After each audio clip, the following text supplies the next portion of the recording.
నమస్తే. శ్రీ గురుభ్యో నమః. శ్రీమాత్రే నమః. ఆదిత్యాయ చ సోమాయ మంగళాయ బుధాయ చ గురు శుక్ర శనిభ్యే రాహవే కేతవే నమః. జపాకుసుమ సంకాశం కాశ్యపేయం మహాధృతిం తమోరం సర్వపాపగ్నం ప్రణతోస్మి దివాకరం. ఇప్పుడు రెండవ పక్షం, సెప్టెంబర్ 2024 రెండవ పక్షం 16 నుండి 30 వరకు ఉన్నటువంటి గ్రహస్థితిని చూద్దాం. శని కుంభంలో వక్రించి ఉన్నాడు, గురువు వృషభంలో ఉన్నాడు, రాహు మీనంలో, అలాగే కేతువు కన్యలో. ఇక శుక్రుడు 19 వరకు అంటే 19 వరకు ఇందులో ఉంటాడు, తదుపరి మరి తులాలోకి వెళ్ళిపోతాడు. ఆ తర్వాత బుధుడు సింహంలో ఉన్నాడు. ఇక్కడ బుధుడు కూడా 23 వరకు ఉండి తదుపరి కన్యలోకి వెళ్ళడం అనేది కనిపిస్తుంది. ఇక రవి 17 వరకు సింహంలో ఉండి తదుపరి కన్యలోకి మారడం కనిపిస్తుంది. ఈ రకంగా ఉన్నటువంటి గ్రహస్థితిలో మరి ఫలితాలు ఎలా ఉంటాయో చూద్దాం.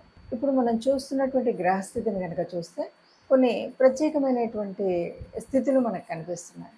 ఏమిటి అంటే, ఒకటి, రవి తన స్వస్థానంలో ఉండడం. మనం ఏదైనా సరే కొన్ని గ్రహాలు కొన్నిసార్లు తమ స్వస్థానంలో ఉండి ఇచ్చేప్పుడు కొన్ని ఫలితాలు చాలా శుభ అశుభ డిపెండ్స్ అపాన్ మన యొక్క జాతకాన్ని బట్టి ఉంటాయి. అయితే రవి తన స్వస్థానంలో ఎక్కడి వరకు, ఈ నెల 10 అంటే సెప్టెంబర్ 17 వరకు ఉంటున్నాడు కదా. ఈ కాలంలో ఎవరికైనా సరే ముఖ్యంగా అంటే బాగా అనారోగ్యంగా ఉన్నారు, లేకపోతే చాలా ఊబకాయంలో ఉన్నారు, ఇలాంటి వాళ్ళు ఎవరైనా ఉంటారు కదా, వాళ్ళు తమ శరీరం కోసం, తమ ఆరోగ్యం కోసం ఏదైనా ప్రత్యేకించి వాళ్ళు చేసేటువంటి నియమాలు కానీ, వారు పాటించేటువంటి ఆహార నియమాలు ఇవన్నీ ఏవైతే ఉన్నాయో ఇవి 100% సక్సెస్ అవ్వడానికి ఒక పునాదిగా ఉంటాయి. అంటే రవి తన స్వస్థానంలో ఉన్నప్పుడు మనం మన ఆరోగ్య విషయంలో ఎప్పుడో దీర్ఘకాలిక రోగాలు ఏవైనా ఉన్నప్పుడు వాటిని తగ్గించుకోవడం కోసం చేసేటువంటి ప్రయత్నాలు ఏవైతే ఉన్నాయో అవి పూర్తిగా సఫలీకృతం అయ్యేటువంటి పరిస్థితి ఉంది.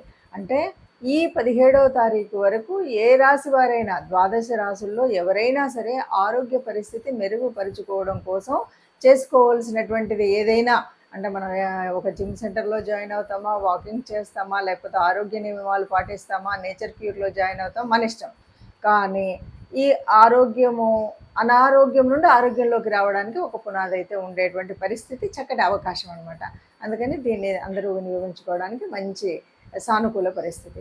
ఇక రెండవది, మరి శుక్రుడు సహజంగా ఉన్నటువంటి 6వ స్థానంలో ఉన్నాడు.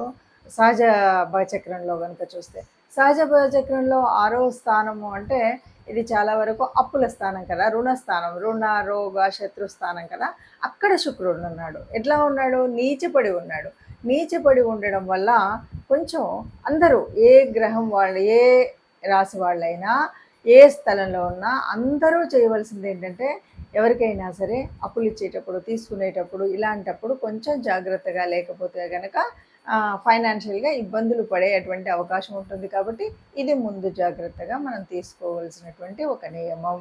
ఇక ద్వితీయ పక్షాన్ని కనుక చూసినట్టయితే, అంటే రెండవ పక్షాన్ని సెప్టెంబర్ 16 నుండి కనుక సింహరాశి వారికి ఎలా ఉంటుంది అంటే, సెప్టెంబర్ మొదటి పక్షంలో ఉన్నటువంటి చిన్న చితక ఏంటంటే, శుక్రుడు నీచపడి కేతువుతో కలిసి ఉండడం వల్ల వచ్చినటువంటి ఆర్థిక కష్టం కానీ, మనం మాట్లాడేటప్పుడు వచ్చినటువంటి ఇబ్బందులు కానీ, ఇవన్నీ తొలగిపోయి హాయిగా 3వ స్థానంలోకి, అంటే కమ్యూనికేషన్ స్థానంలోకి శుక్రుడు తన స్వస్థానంలోకి వచ్చాడు. నీచ తత్వం పోయింది కాబట్టి ఇక పట్టిందల్లా బంగారమే. మనం ఏది మాట్లాడినా కూడా ఒక వేదవాక్కులాగా నలుగురు వినేలాగా ఉంటుంది. మనం చేసేటువంటి కమ్యూనికేషన్ చాలా క్లియర్గా ఉంటుంది.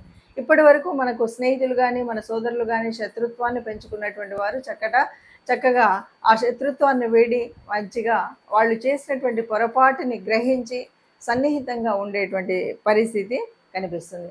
ఇక మిగతా విషయాల్లో శని తను ఇవ్వవలసినటువంటి, అంటే ఏదైతే భాగస్వామ్యంలో తాను వక్రస్థితిలో ఉండి ఇవ్వవలసినటువంటి భాగస్వామ్య వ్యాపారం కానీ, అలాగే జీవిత భాగస్వామి కానీ చక్కటి అనుకూలత, అన్యోన్యత కలిగి ఉండేలాగా ఉంటుంది. సింహరాశి వారికి మొత్తంగా చెప్పాలి అంటే ఈ రెండవ పక్షం కూడా చాలా మొదటి పక్షం కంటే చాలా అద్భుతంగా ఉండేటువంటి, అంటే ఇటు ఆరోగ్య రీత్యా కానీ, ఫైనాన్షియల్ మ్యాటర్స్లో కానీ, కమ్యూనికేషన్లో కానీ, సమాజంతో తాను ఉండేటువంటి పరిస్థితులు కానీ చక్కటి ఉన్నతి కలిగి ఉంటారని చెప్పచ్చు. మనం జాతకము లేకపోతే ఇప్పుడు గోచారం చూసుకున్నప్పుడు గోచారంలో కొన్ని అనిపిస్తూ ఉంటుంది. ఎలాగంటే కొన్ని కలిసినట్టున్నాయి, కొన్ని కలవలేదు అని. ఇక్కడ 2 విధాలు. గోచారం చూసుకునేటప్పుడు మనం రాశి నుండి చూసుకోవడం, లగ్నం నుండి చూసుకోవడం. మీరు ఒక్కసారి లగ్నం నుండి అలాగే రాశి నుండి 2 చెక్ చేసుకోండి. మీకప్పుడు కొద్దిగా దగ్గరగా ఉన్నట్టుగా ఉంటుంది ఒకటి. ఇక రెండవది ఏది ఏమన్నా సరే గోచార రీత్యా అంటే కొన్ని కోట్ల మంది ఉండేటువంటి ఇందులో ఇది సహజంగా మనకే వర్తిస్తుందా అంటే చెప్పడము అంత సులభమైనటువంటిది కాదు. ఎందుకంటే కేవలం గోచార రీత్యా మనం చేసేటువంటి ఫలితాలు కేవలం 40, 30, 40 మధ్యలో ఉంటాయి. యాక్యురేట్గా కావాలి అని అనుకున్నప్పుడు తప్పనిసరిగా మనం చేయవలసింది ఏమిటి అంటే జన్మజాతకాన్ని చూపెట్టుకోవడమే. మన దగ్గరలో ఉన్నటువంటి ఎవరైనా సరే మంచి నిష్ణాతులు ఎవరున్నా సరే పండితుల దగ్గరికి వెళ్ళి జ్యోతిష శాస్త్ర రీత్యా ఉండేటువంటి మీ జన్మజాతకంలో మీకున్నటువంటి గ్రహస్థితులు, యుతులు, దృష్టిలో నడుస్తున్నటువంటి దశ, అంతర్దశ వీటన్నిటిని దృష్టిలో పెట్టుకొని చెప్పేటువంటిది జ్యోతిషం. కాబట్టి జ్యోతిషం లేదు అంటే ఒకటి ఇక్కడ ఎంతవరకు మనం చెప్తున్నాం అంటే ముందు జరగబోయేది జరుగుతున్నది. ఇప్పుడు మనం చెప్పుకున్నాం. ఇప్పుడు ఉన్నటువంటి రవి కానీ శుక్రుడు కానీ స్థితి వల్ల ఇది ఎందుకు అంటే మనకు మార్గదర్శనం చేయడం కోసమే. జ్యోతిషం ఎప్పుడు కూడా మీకు ఇలా రాబోయేదాన్ని మనం సవరించుకోవాలి, దాన్ని సర్దుకోవాలి, లేకపోతే దానికి అనుగుణంగా మనం ఉండాలి అని చెప్పేటువంటి పరిస్థితి. కాబట్టి దీన్ని మనం దృష్టిలో పెట్టుకోవాలి. ఇక రెమెడీస్ ఏదైనా సరే, రెమెడీస్ అంటే మనకు ప్రతిసారి మారుతున్నటువంటి వాటిలలో ముఖ్యంగా ఇప్పుడు ఉన్నటువంటి స్థితిలో అంటే నీచపడినటువంటి శుక్రుడు ఉండడం ఒకటి, తదుపరి రవి మంచి స్థానంలో ఉన్నాడు. కానీ మీ గ్రహాల్లో మీకు మీ జాతకంలో ఉన్నటువంటి వాటిని బట్టి కూడా మనం చేసుకోవాల్సింది ఏంటంటే ముఖ్యంగా శ్రావణ మాసం అనగానే శ్రావణ మాసంలో లక్ష్మీదేవి ప్రార్థన ఎక్కువగా ఉంటుంది. ఎటు చూసినా శ్రావణం దాటగానే మనకు వచ్చేటువంటిది సెప్టెంబర్లో ఏమవుతుంది, శ్రావణం చివరి నుండి వచ్చేసరికి మనకి భాద్రపదం వస్తుంది. భాద్రపదంలో మనం విఘ్నేశ్వరుడిని తలుస్తాం. కాబట్టి ఇక్కడ మనం ఒక పని చేయాల్సింది ఏంటంటే విఘ్నేశ్వరు ఏ పని చేద్దాం అనుకున్నా విఘ్నేశ్వరుడిని తలవకుండా మీరు ఏ పని చేయొద్దు.